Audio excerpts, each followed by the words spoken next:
So, para doon sa mga hindi nakapanood ng impeachment proceedings kanina against the Vice President at para doon sa mga ayaw manood at ayaw makinig 'no, ng katotohanan sa proceedings na 'yan, ay ito po.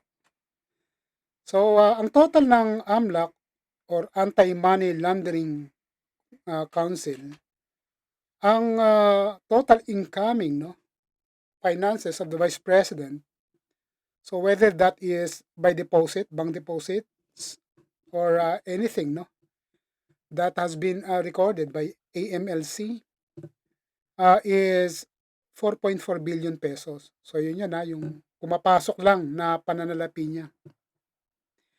The total outgoing finances o yung mga lumalabas no ay 1.5 billion pesos. So ibig sabihin, meron pong disparity of 2.9 billion pesos doon sa kanyang finances. Pero ito po no, ibig sabihin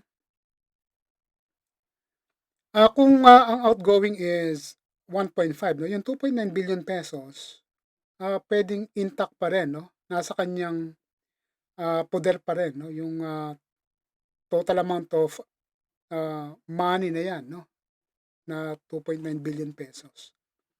At ang recently, ang kanyang declared SALN ay 88 million pesos. So tingnan ninyo yung disparity ng amount na kanyang ni-report at yung maaaring nasa kanyang control pa na halaga. So kung meron mang the greatest disparity of the finances no ng government official as being documented no by the SALN and of course the AMLAC, ito na yon no. You just imagine 2.9 billion pesos as against 88 million pesos. So doon no, yung total amount na yan ay mula pa nung 2006 and up to date. So ngayon no, eto no, kung if you have an open mind no sa mga nanood o sa mga nakinig no, at pagbabatayan mo lamang no yung mga legal na dokumento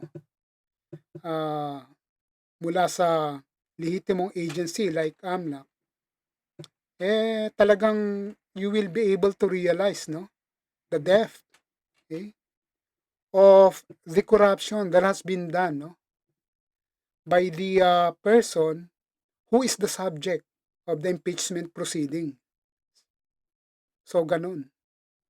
Ngayon kung talagang miyembro ka ng kulto, you are a rabid DDS, babaliwalain mo 'yan at gagawa ka pa ng paraan to be able no to defend yung mga katotohanan na na-expose kanina.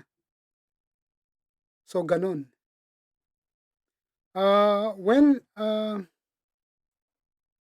nakakalungkot no, isipin na yung mga ganitong kalalaking pera, sa iisang tao lamang napupunta imbes na pangserbisyo at pangsilbi sa bayan. But anyway, sa lahat ng 'yan 'no, talagang may katotohanan yung in-expose noon ni Senator Trillanes.